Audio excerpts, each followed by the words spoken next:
जय माता दी मित्रों, हमारे YouTube चैनल में आपका हार्दिक स्वागत है। आज मैं आपको बताऊंगा कि आप किस प्रकार से किसी भी देवी या किसी भी देवता के दर्शन कर सकते हैं। और इसके लिए आपको ज़्यादा मेहनत करने की आवश्यकता नहीं है, सिर्फ आपको 11 दिनों की ये साधना करनी है जो मैं आपको अभी बताऊंगा। और सरल साधना है, बस इसमें एक दो नियम है, उन नियमों का पालन आपको करना है और किसी भी देवी या किसी भी देवता के आप दर्शन कर सकते हैं।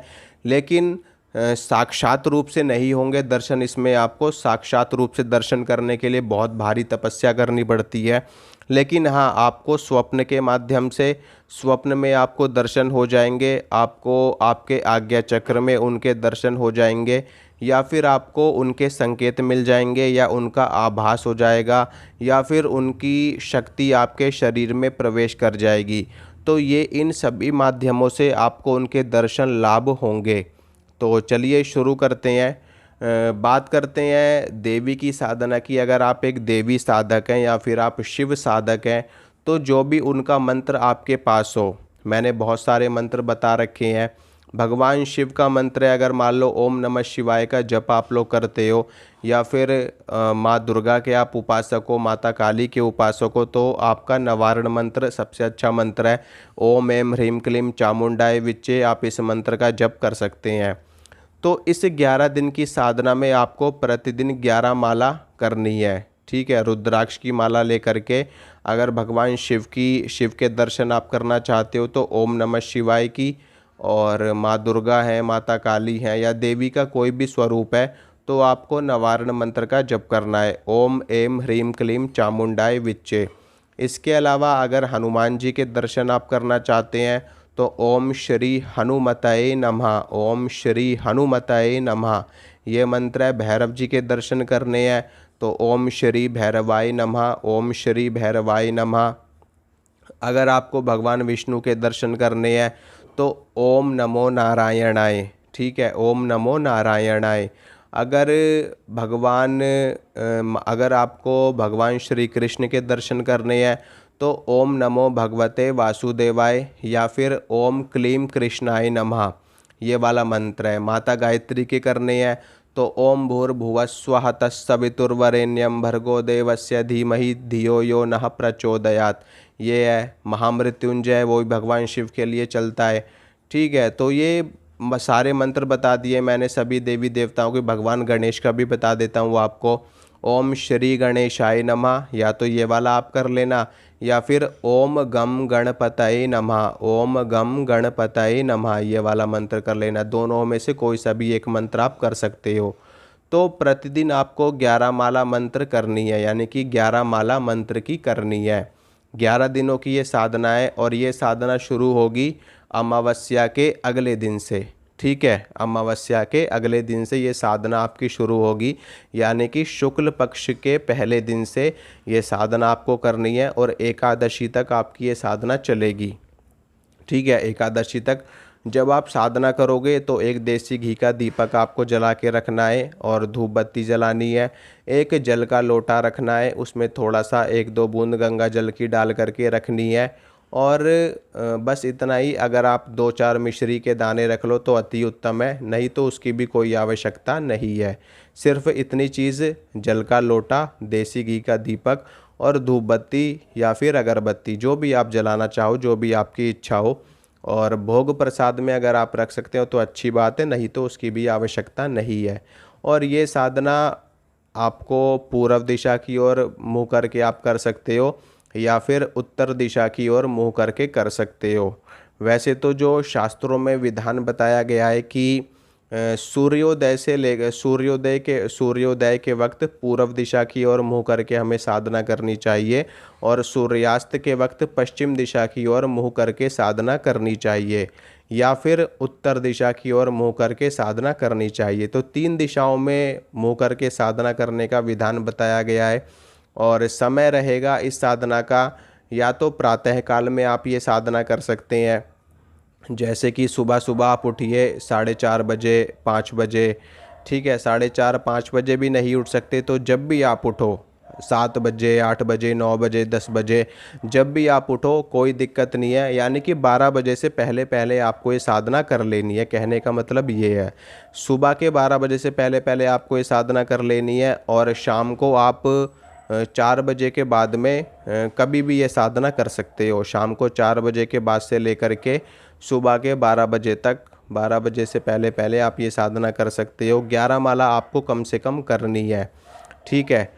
और प्रतिदिन 11 माला आपको इसी तरीके से करनी है। सारी विधि, रोज़ दिया जलाना है, रोज़ धूप बत्ती जलानी, रोज़ जल का पात्र रखना है।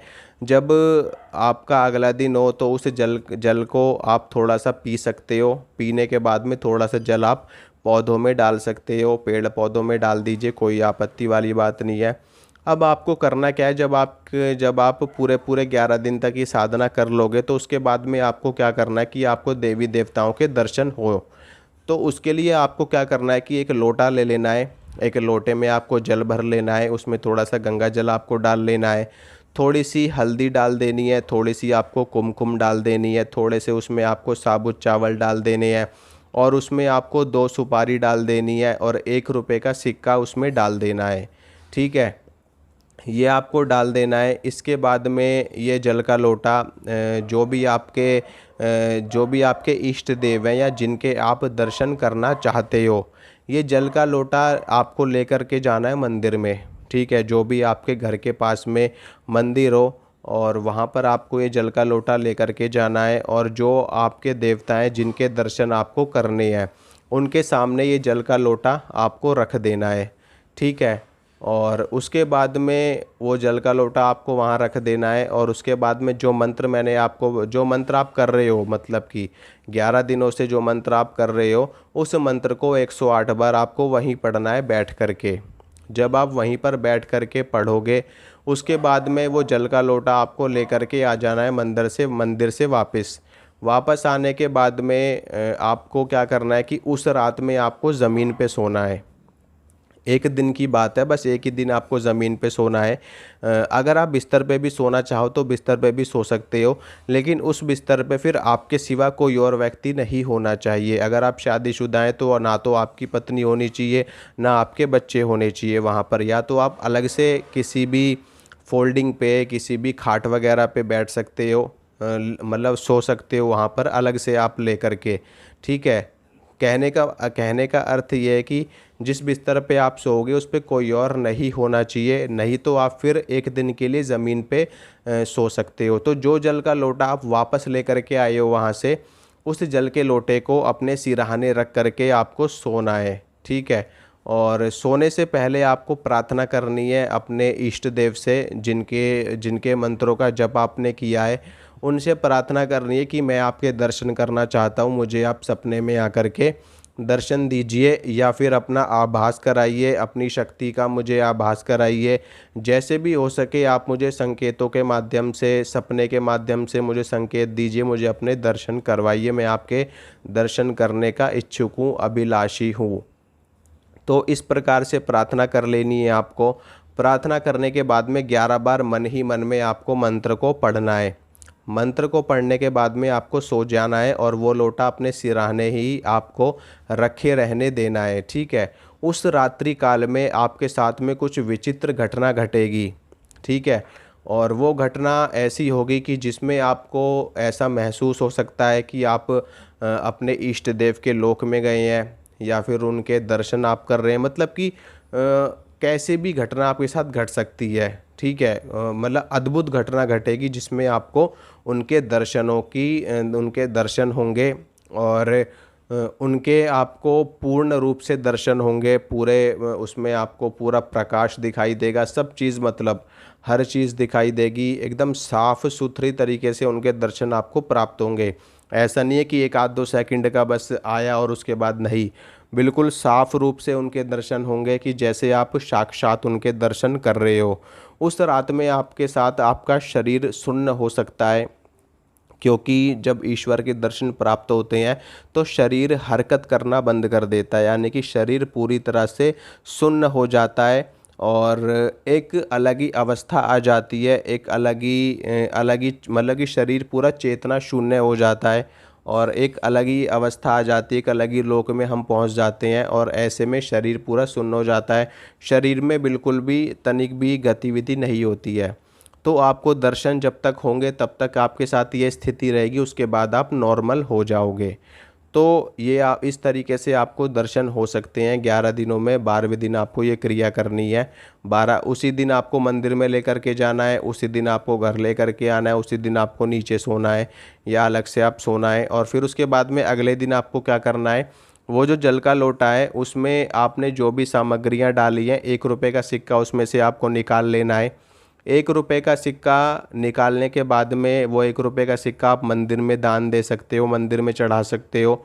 और जो बाकी की चीज़ें हैं वो सारा कुछ आपको सूर्य को अर्घ दे देना है अगले दिन। ठीक है, भगवान सूर्य को अर्घ दे देना है और उसके बाद में प्रणाम करने के बाद में आप अपना आगे का कार्य कर सकते हैं। अगर आपकी इच्छा है तो आप नियमित रूप से 11 माला मंत्र की करते रहिए ताकि उनकी शक्ति आपको प्राप्त होती रहे। नहीं तो आप आपकी आगे की इच्छा है, जैसा आपको सही लगे आप वैसा करिए। तो अगर आपको वीडियो अच्छी लगे तो वीडियो को लाइक करना, वीडियो को शेयर करना और इस चैनल को सब्सक्राइब करना ताकि मैं जो भी वीडियो डालूँ उसकी नोटिफिकेशन आपको तुरंत मिल सके। मिलूँगा आपसे अगली वीडियो में। जय माता।